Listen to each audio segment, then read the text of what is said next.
सातवीं बार पूछ रहा हूं संवैधानिक कैसे, जब मेरा 10 हो जाए तो अजय वर्मा जी की आवाज काट दीजिएगा। अतीक अहमद की शान में आपने भी कसीदे खड़े थे क्या? उनकी सभाओं में जाकर आप भी जी हुजूर करते थे क्या? अतीक भाई आप भी करते थे क्या? क्योंकि अतीक अहमद पे तो मुंह बंद है, बाकी सब गिना दिए। श्रीलंका की इकोनॉमी डूबी थी ना, तब कह दिया था भारत की इकोनॉमी श्रीलंका की इकोनॉमी के रास्ते पर है, भारत डूबने वाले हैं। 36 बार आप लोग जो है ये कह चुके भारत की इकोनॉमी डूबने वाली है, लेकिन हर बार भारत की इकोनॉमी आप लोगों को अंगूठा दिखाती है और यूं चढ़ जाती है। हर बार अंगूठा दिखाती है, यूं चढ़ जाती है। तो सर इकोनॉमी पे आप लोग ध्यान मत दिया करिए। हर बार आप लोगों की छीछा लेदर होती है, आप लोगों के मुंह पे हर बार गोबर जो है लीप देती है भारत की जनता। अब तक देश में कानून जो है वो हर कानून से पहले क्या लोगों से वोट लिए जाते हैं क्या? कि हर कानून से पहले एक डब्बा देश में घुमाया जाता है कि हाँ भी रामलाल जी, श्यामलाल जी, अजय वर्मा जी, अशोक यादव जी, सब लोग वोट कर दो, आओ जी, मोहम्मद अली जी, जिन्ना अली जी, सब लोगों के वोट डलवाए जाते हैं। वो डेमोक्रेसी होती है क्या? मैं जय श्री राम क्यों बोलूं? आज जय श्री राम बोल रहे हैं, अकल आ गई ठिकाने। दोस्तों नमस्कार, स्वागत है आप सभी का। आप देख रहे हैं एसके डिबेट। आज की डिबेट वक्फ बोर्ड संशोधन बिल के मुद्दे पर होने वाली है। दोनों सदनों से पास होने के बाद इस बिल को राष्ट्रपति की अनुमति भी मिल गई है और अब ये बिल कानून में तब्दील हो चुका है और अब ये कानून लागू भी हो चुका है। लेकिन इस बिल पर सियासी लड़ाई खत्म होती नहीं दिख रही है और अब ये लड़ाई सुप्रीम कोर्ट की दहलीज तक भी पहुंच गई है। इस बिल को रद्द कराने के लिए विपक्षी दलों की तरफ से सुप्रीम कोर्ट में अब तक करीब 17 याचिकाएं दाखिल हो चुकी हैं। वहीं दूसरी तरफ यूपी के मुख्यमंत्री योगी आदित्यनाथ ने वक्फ की जमीनों का सर्वे कराने का ऐलान कर दिया है। आज की डिबेट में समाजवादी पार्टी की तरफ से अशोक यादव, कांग्रेस पार्टी की तरफ से अजय वर्मा और राष्ट्रवादी न्यूज एंकर अशोक श्रीवास्तव हैं। दोस्तों वीडियो बहुत मजेदार होने वाली है। आपसे अनुरोध है वीडियो को अंत तक जरूर देखें। वीडियो पसंद आए तो लाइक करें, शेयर करें, कमेंट करें और मेरे चैनल को सब्सक्राइब करें। तो दोस्तों मेन डिबेट स्टार्ट करते हैं। चलिए शुरू करते हैं। 17 लोग जो है वो गए हैं सुप्रीम कोर्ट में, इसमें समाजवादी पार्टी नहीं गई है। ये बड़े इंटरेस्टिंग जो है वो पेच है। अशोक यादव जी, आप लोग तो कहते हैं कानून मानेंगे नहीं, अभी अखिलेश यादव जी भी कह रहे थे, तो आप लोग सबकी जो सहमति है उसमें आप शामिल हैं कि आप लोग भी सुप्रीम कोर्ट जाएंगे अलग से? आपने दो सवाल किए। पहला सवाल आपने किया कि असंवैधानिक कैसे, दूसरा सवाल आपने किया कि कोर्ट मेरे दूसरे सवाल पे पहले आइए, कोर्ट जाएंगे क्या? हमारी पार्टी की स्ट्रेटजी है, हम कोर्ट जाएंगे, सड़क पे जाएंगे, कि इनको चुनाव में सबक सिखाएंगे, कि इनको सड़क पर ला देंगे। ये तो हमारे पार्टी की स्ट्रेटजी है अशोक जी, और जब जो स्ट्रेटजी बनेगी पब्लिक डोमेन में आ जाएगी। अच्छा अभी अमित शाह जी का बयान पार्लियामेंट में क्या था? फैशन चल गया है जी, अंबेडकर अंबेडकर अंबेडकर अंबेडकर। बाबा साहब को इतना नफरत करते हैं अमित शाह जी, क्यों इतना नफरत करते हैं? क्या बोला तूने? आप याद करिए वो 3 काले कानून, ओनली फॉर लैंड ग्रैबिंग। आप याद करिए, जो भी योजनाएं लाती है सरकार, सिर्फ भाजपा को मजबूत करो, देश को कमजोर करो। आज हमारे राष्ट्रीय अध्यक्ष जी ने कहा पर्देदारी क्यों कहा उन्होंने? अरे पूरा विश्व अशोक जी जूझ रहा है, इकोनॉमी जो क्रश आया है, जो इकोनॉमिक क्लैश, जो हमारी इकोनॉमी पूरा क्रैश कर गई है पूरे विश्व की। पूरा विश्व उसमें यूरोपियन यूनियन से लेकर के सारे देश अपनी इकोनॉमी को मैनेज करने के लिए परेशान है। ये सरकार क्या कर रही है? अरे अमेरिका ने बेस टैरिफ 2.5% से बढ़ा के 10% कर दिया, 26% रेसिप्रोकल टैरिफ ठोक दिया।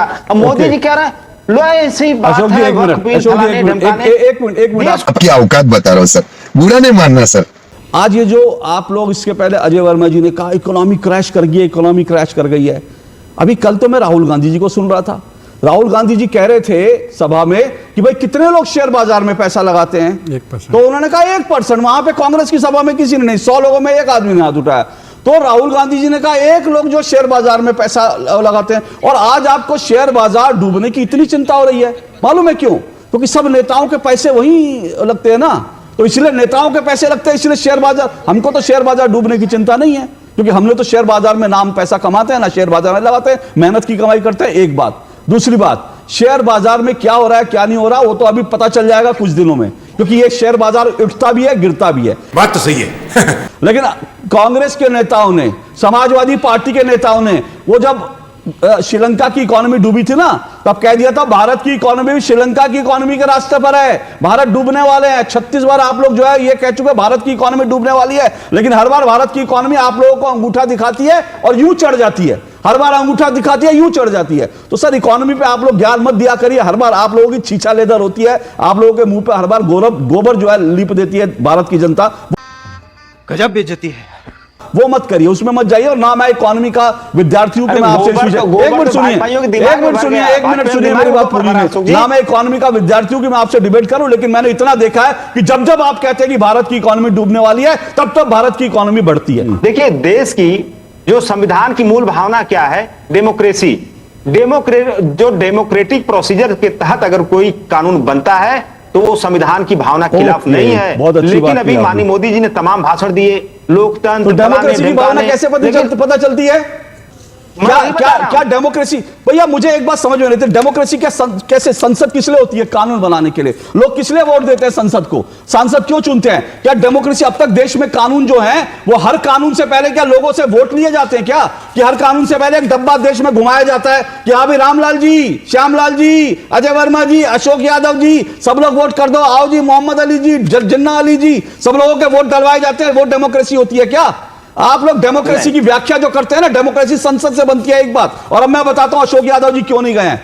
आज कोर्ट ना जाने की बजाय आज जो है ना अवधेश प्रसाद जी आज रामलला के दर्शन करने गए, चुपके से रामलला के दर्शन करने गए अवधेश प्रसाद जी, जिनको अखिलेश यादव अयोध्या के नरेश बता रहे थे ना, आज वो रामलला के दर्शन करने गए। वो अवधेश प्रसाद जो अब तक ये कहते थे कि भैया मैं राम नाम क्यों लूं, उनसे एक पत्रकार ने सवाल पूछा था, जय श्री राम बोलेंगे? बोले मैं क्यों बोलूं?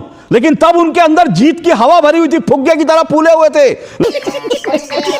लेकिन जब जनता ने पिन चुबा दिया ना, जब जनता ने औकात दिखा दी, हैसियत दिखा दी उनके बेटे को, उसके बाद आज रामलला के दरबार में पहुंच गए हाथ जोड़ते हुए, अरे राम जी तो सबका भला करते हैं, हम तो राम जी के भक्त हैं। ये परिवर्तन जो है ना, ये समझिए, ये बदलाव जो है ना। 10 सेकंड बोलिए 10 सेकंड। आज तो हाँ रामलला के दर्शन कर रहा है। देखिए, अवधेश प्रसाद जी भगवान राम के दर्शन किए और हम लोगों के दिल में भगवान राम, भगवान कृष्ण, अरे सर कितने वो ज्ञान मत जाड़िए, अब तक क्यों नहीं गए थे? एक साल 14 महीने लगे जाने के लिए, वहीं के सांसद हैं। और तब पहले कहते थे राम नाम की पटकी को छुपाते थे। उनका वो भी तस्वीर है जिसमें राम नाम की पटकी छुपा रहे हैं, कह रहे नहीं मैं राम नाम की पटकी क्यों दिखाऊं, मैं जय श्री राम क्यों बोलूं? आज जय श्री राम बोल रहे हैं, अकल आ गई ठिकाने। अशोक जी, प्रयागराज से खबर आई है कि यूपी में अतीक अहमद ने 71 करोड़ की वक्फ की जो संपत्ति थी उस पर अवैध रूप से कब्जा कर रखा था। तो भाई इसीलिए इमरान प्रतापगढ़ी एक जमाने में कभी अतीक अहमद की शान में जो है कसीदे गाड़ा करते थे, उनकी सभाओं में जाकर अतीक अहमद जो है वो जला है, अतीक अहमद जो है इतने महान आदमी हैं। फिर जाहिर सी बात है इमरान प्रतापगढ़ी को दर्द तो हुआ होगा कि भाई अतीक अहमद की अवैध जो जमीनें थी उस पर उसको छुड़ाया जा रहा है। बहरहाल अजय वर्मा जी सवाल बड़ा साफ सा है, मैंने क्योंकि वो आज जो है खड़गे साहब के बेटे जो हैं वो कह रहे थे कि ये असंवैधानिक है, या असंवैधानिक कानून कैसे हुआ, जरा समझा सकते हैं क्या? अबे जल्दी बोल, कल सुबह पनवेल निकलना है। देखिए, वक्फ तो बहाना है और अरबों खरबों की रुपए की जमीन अपने मित्रों को दिलाना है। 1382 एकड़ लैंड जब अयोध्या में आर्मी की, वो लैंड जो कांग्रेस पार्टी ने पंडित जवाहरलाल नेहरू ने आर्मी के लिए दी थी और कभी चेंज नहीं हो सकती, उत्तर प्रदेश सरकार से उसका लैंड यूज चेंज कराकर अपने परम मित्र को दे दी गई। अरबों रुपए की जमीन को दे दी गई। 71 करोड़ और 200 करोड़ की कहानी लेके आएंगे, चूंकि मुद्दों से भटकाना है। 19 लाख हजार करोड़ रुपए शेयर मार्केट में डूब गए, इनके परम मित्रों के माध्यम से कहिए या उनकी मेहरबानी से आम जनता के हिंदुस्तान की, उस पर लोग चर्चा ना करें। 50 रुपए सिलेंडर पे बढ़ा दिए, उस पर चर्चा ना करें। 2 रुपए अभी उस पर बढ़ा दिए क्योंकि ट्रंप साहब की टैरिफ इनके परम मित्र हैं। अतीक अहमद के 71 करोड़ के छोड़ करके सब पे चर्चा कर लीजिए। सर मैं अतीक अहमद की शान में आपने भी कसीदे गढ़े थे क्या? उनकी सभाओं में जाकर आप भी जी हुजूर करते थे क्या? अतीक भाई आप भी करते थे क्या? क्योंकि अतीक अहमद पे तो मुंह बंद है, बाकी सब गिना दिए, वक्त के जो अवैध कब्जे उन पर एक शब्द नहीं निकला। मैं वक्त कानून पर बात कर रहा हूँ और मुझे समझाइए ये कैसे असंवैधानिक है। की कथा की तरह भक्त जगह सुनते हैं कथा, वो कथा सुन रहे थे। बोलिए वक्त कानून असंवैधानिक कैसे हुआ, बताइए जरा। देखिए, वक्त तो बहाना है। मेट्रोपॉलिटन सिटी में या देश के बड़े बड़े दिल्ली, कलकत्ता, मुझे असंवैधानिक कैसे, अगर समझा सकते तो समझाइए, नहीं तो मैं आगे बढ़ूंगा। असंवैधानिक कैसे मुझे समझा दीजिए। बड़ी जमीनों को, असंवैधानिक कैसे मुझे समझा दीजिए ना। मित्रों को कौड़ियों के मोल लुटाना। अरे असंवैधानिक कैसे समझा दीजिए अजय वर्मा जी, असंवैधानिक कैसे है? मैं जानता हूं, मैं आपसे मुश्किल सवाल पूछ रहा हूं, आपके पास जवाब नहीं होगा। ये हिंदुस्तान बाबा साहब के संविधान से चलता है और बाबा साहब का संविधान इस देश के अपोजिशन को, इस देश के किसी भी सांसद को, इस देश के किसी नागरिक को जो भारत का निवासी है, वो कहता है कि अगर कोई चीज सरकार की या किसी की बुरी लग रही है तो उसके खिलाफ आप कोर्ट में जा सकते हैं, आप अपील कर सकते हैं, आप धरना कर सकते हैं, प्रदर्शन कर सकते हैं। हम शहीदों को अपनी गवाही से फांसी नहीं दिलवाते, हम महात्मा गांधी की हत्या नहीं गाड़ी करते, भी जला सकते हम हैं, उनका समर्थन नहीं गाड़ी करते। भी जला सकते हैं और संविधान नहीं मानते ये नारे भी लगा सकते हैं। ये भी बाबा साहब के संविधान में लिखा है कि गाड़ियां फूंक दीजिए। ये भी बाबा साहब के संविधान में लिखा है कि सड़कों पर उतर कर कहिए कि ना भारत का संविधान मानते हैं ना मानेंगे। लेकिन मैं आगे बढ़ जाता हूं, अगर आप पास कर दे तो, क्योंकि आपकी सुई अटक गई है, सुई अटक गई है, सुई बढ़ा लीजिए अपनी। असंवैधानिक कैसे है? 5वीं बार पूछ रहा हूं अजय वर्मा से, रेलवे स्टेशन दे दिए, 6ठी बार पूछ रहा हूं अजय वर्मा से, असंवैधानिक कैसे है? परम मित्रों को दे दिए, 7वीं बार पूछ रहा हूं असंवैधानिक कैसे है? जब मेरा 10 हो जाए तो अजय वर्मा जी की आवाज काट दीजिएगा। 8वीं बार पूछ रहा हूं असंवैधानिक कैसे है? मैं 8वीं बार बता रहा हूं, मैं 9वीं बार बता रहा हूं। ये बप जो है परम मित्रों को जमीन देने, 9वीं बार पूछ रहा हूं असंवैधानिक कैसे है? 10वीं बार पूछ रहा हूं असंवैधानिक कैसे है? ओके, टाइम अप हो गया, आपने बहुत टाइम वेस्ट किया। गजब बेइज्जती है। देखा दोस्तों, आपने अशोक यादव, अजय वर्मा और राष्ट्रवादी न्यूज एंकर अशोक श्रीवास्तव तीनों को सुना। आप किसकी बात से सहमत हैं? दोस्तों, वीडियो को लास्ट तक देखने के लिए दिल से धन्यवाद। और वीडियो के बारे में आपकी क्या राय है कमेंट सेक्शन में कमेंट करके बताएं। और अगर वीडियो पसंद आई हो तो लाइक करें, शेयर करें, कमेंट करें और मेरे चैनल को सब्सक्राइब करें। तो दोस्तों, मिलते हैं अगली वीडियो में। जय हिंद, वंदे मातरम, जय श्री राम।